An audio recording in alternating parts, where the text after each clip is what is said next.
Yo, so guys, it's Tom and welcome back to a brand new video and a review of the Canadian Grand Prix. Now, first things first, I'm now a free man. I've got a lot of free time up ahead. I'm really excited to really get cracking on with this YouTube channel again, and I have the whole summer ahead of me now to make videos. But I'll make that video tomorrow. It'll be another sort of video like this, but I'm going to focus on what just happened. That was the Canadian Grand Prix. So first things first, as you guys know, there won't be a pit lane podcast for this race because Arav, the person who actually makes the video podcast itself on his channel, he's currently out in LA at the moment, and he's out there for EA Play. So unfortunately, we can't really do the videos. So I'm just going to do a short review of my channel. I don't know if Callum will do a review on his, but I'm going to do a review of the race right here on this channel. So hope you guys do enjoy, and if I miss anything out, then obviously normally I'm surrounded by 2 other people, so if anything does get missed out, then they normally let me know about it. But overall, I'm just going to try and wing it and see how this goes. So, first of all, the Canadian Grand Prix, the first race I could watch. I missed the last 3 races, and this is the first one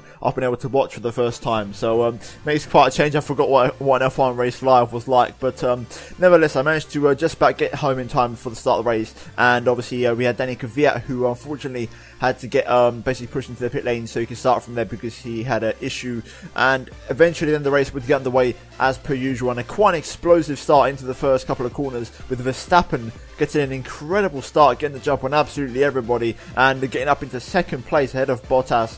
Meanwhile, Sebastian Vettel and Raikkonen going backwards in the first couple of corners, and Raikkonen, I'll talk about him later on, but really poor race for him today. And overall, just a really hectic start, then obviously culminated in a safety car because of some contact that was triggered by Grosjean, who basically got pushed onto the grass by Sainz, and then because of that, Grosjean caught Sainz, and Sainz ended up spinning, going straight into Massa, who was just a passenger, and eventually that would lead to Massa and Sainz DNFing from the Canadian Grand Prix. That incident, as far as I know, is still being investigated. I don't know what the punishment was, but personally I thought it was Sainz's fault, just because he squeezed Grosjean onto the grass too far initially, which triggered Grosjean to obviously hit him after, and then obviously causing the big crash. But during the safety car period, personally I was screaming at my screen. I wanted Vettel to come in because he sustained some front wing damage from Verstappen's car, because when Verstappen ran around the outside at turn 1, he just sort of nicked Vettel's front wing, which was a perfectly fine racing incident. And eventually, when the race got back underway, Vettel's loose front wing broke, and a couple of laps later he's forced into a pit stop, which basically set him miles behind the field and put him at the back of the 18 drivers that are running at the time. Also, Kimi Raikkonen just couldn't get into a rhythm at all, stuck behind Ricciardo and Perez, and that was basically the story of his race. Meanwhile, Lewis Hamilton sent the pace up front with some ludicrous lap times, and Bottas, the best he could do was only follow. So the race sort of, there's battles here and there in the first stint, loads of overtaking. You had a great battle between Stroll, Hulkenberg, and Magnussen. Magnussen and Van Dorn also. Magnussen getting a drive through because he overtook under the VSC, which came out a couple laps after because of the retirement of Max Verstappen, who retired just a couple laps after the safety car. Verstappen, the Renault engine just letting go, and the car just sort of conked out, it just switched off. So Verstappen, who was running in P2 quite nicely, eventually unfortunately retired from the race. So quite an unfortunate one for him after getting such a good start, and that triggered, like I said, the virtual safety car, which obviously once the race got back underway, or should I say just before that, Magnussen, like I said, jumped the gun and overtook Van Dorn illegally under VSC, so obviously that made Magnussen get a penalty.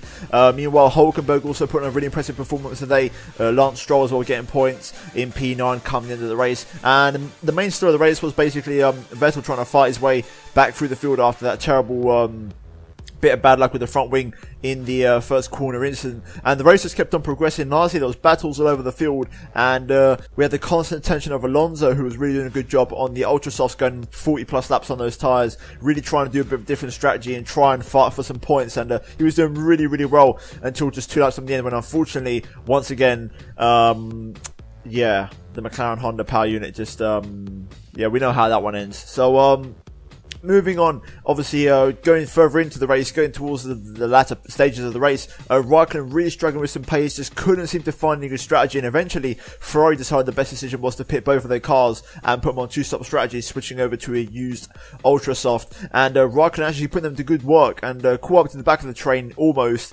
until he had an issue. I think it was with the rear brakes. I think he was just suffering from severe overheating, and he actually missed the final chicane, which allowed his teammate Vettel, who also made a second pit stop, back back through and overtook him. And Vettel has some incredible pace on the Ultrasols, really just pumping in the qualifying laps there. And eventually he caught up to the back of both of the Force Indias and Daniel Ricciardo. Now, just a small caveat, both of the Force Indias this race, absolutely incredible job, both of them running so well. And my hat's off to Force India and just how well they do for the budget they have, and just a great job of, and a perfect example for an F1 team with a low budget should be run. And Ocon and Perez doing a great job, and you know, that's a story in itself. Perez versus Ocon today with the team orders debacle, and Perez refusing to let Ocon through, and Ocon in the race being very unhappy with the situation. So we'll have to see how that one unfolds, but I think Force India will be having some words with Perez, in my opinion, maybe later on today. But meanwhile, back onto the action, and Vettel wasted no time. He got onto the back of Ocon, and oh my god, it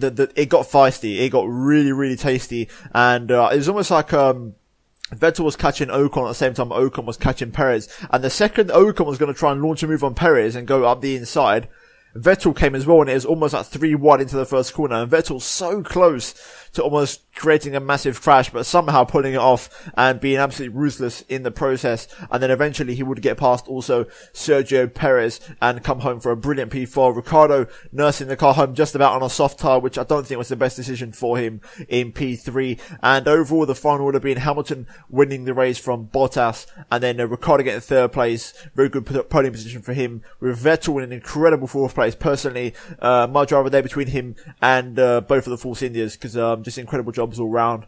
Obviously then also Sergio Perez in P5 with Ocon in P6. Then Raikkonen nursing the car home with some issues in P7 with Nico Hülkenberg in P8. Also a good job for him in the Renault today. Really had a good couple of moments in this race with some good battles, with Lance Stroll, the homeboy hero, getting P9. And finally, Romain Grosjean actually came home for some points. And obviously Grosjean was the man who was tangled in that first corner, first lap incident, that somehow managed to nurse the car home for P10. So good job from him there. And overall, that was the Canadian Grand Prix, guys. I might have missed something out because I don't normally do reviews like this. But like I said, the Pit Lane podcast is a no for this weekend, so I'm just doing a bit of a review on the fly for you guys, and hopefully you can appreciate the fact that we tried to make a podcast happen, but we just couldn't make it happen, unfortunately. So this is the best we can give you. But hopefully you guys did enjoy the review. There'll be another video tomorrow regarding my future for the summer, how my channel is going to progress.